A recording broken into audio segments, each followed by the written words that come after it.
सभी को नमस्कार। करियर फर्स्ट चैनल पर आप सबका स्वागत है। डिक्टेशन लिखने के लिए तैयार रहें। Ready, start. आज मनुष्य असंतोष, अशांति, शोषण, भ्रष्टाचार, आतंकवाद, युद्ध और पर्यावरण असंतुलन के अंधकार से घिरा हुआ है। यह अंधेरा बाहरी परिस्थितियों का नहीं, बल्कि मनुष्य की आंतरिक भूलों, विकृत सोच और मूल्यहीनता का परिणाम है। प्रदूषण केवल हवा और पानी में नहीं बढ़ा है, प्रदूषण हमारे विचारों में भी गहरा होता जा रहा है। जब मनुष्य ने अपने भीतर की रोशनी खो देता है, तब विश्व भी अंधकारमय हो जाता है। दरअसल इन समस्याओं की जड़ें बाहर नहीं, हमारे भीतर हैं, और समाधान भी बाहर नहीं, हमारे भीतर ही छुपा है।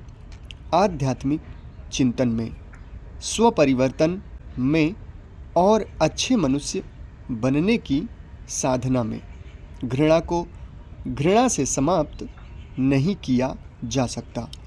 कट्टरता का उत्तर कट्टरता नहीं है।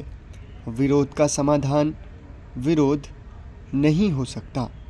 घृणा घृणा को और बढ़ाती है। हिंसा हिंसा को जन्म देती है, परंतु प्रेम, करुणा और शांति ही इनका अंत कर सकते हैं। यही वह युग सत्य है जिसे बुद्ध ने करुणा में, महावीर ने अहिंसा में और गांधी ने सत्याग्रह में रूपायित किया। शांति कोई वस्तु नहीं जिसे बाजार से खरीदा जा सके या किसी सत्ता द्वारा बांटा जा सके। शांति एक आंतरिक यात्रा है। यह मनुष्य के अंतःकरण में जन्म लेती है और वहीं से विश्व तक फैलती है। जिस दिन मनुष्य अपने भीतर की अच्छाइयों को जगाने लगेगा, सद्भाव, स्वच्छ विचार, करुणा, संयम और सत्यनिष्ठा, उसी दिन दुनिया की अधिकांश समस्याओं का अंत शुरू हो जाएगा। अमेरिका के राष्ट्रपति डोनाल्ड ट्रंप ने भारतीय धान पर टैरिफ लगाने की परोक्ष धमकी देकर भारत को डराने की फिर कोशिश की है, पर तथ्य इस बात के गवाह हैं कि ट्रंप प्रशासन स्वयं डरा हुआ है। 50% टैरिफ का ट्रंप कार्ड जोकर साबित हो चुका है। इसका क्रेडिट काफ़ी हद तक भारतीय उद्योगपतियों को जाता है, जो दुर्भाग्य से अपने ही देश में विपक्ष के हमलों का शिकार हो रहे हैं। मौजूदा विश्व अर्थव्यवस्था में हर देश अपने उद्योगपतियों को मूल्यवान समझता है।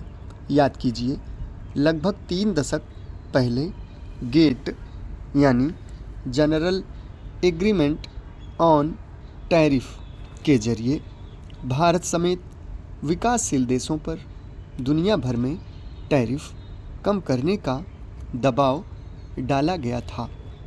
आज अमेरिका खुद उसी टैरिफ की आड़ ले रहा है। अंतर्राष्ट्रीय व्यापार कानून का उल्लंघन हो रहा है। घरेलू मोर्चे पर एलन मस्क जैसे बड़े उद्योगपति ट्रंप से मुंह मोड़ चुके हैं। ट्रंप के दबाव के बावजूद हाल में माइक्रोसॉफ्ट और गूगल ने भारत में बड़े निवेश की घोषणा की है, पर लाख टके की बात यह है, जब तक हम अपने उद्योगपतियों को ताकत नहीं देते, विकसित देशों के उद्योगपतियों से मुकाबला कठिन है। समाप्त। धन्यवाद।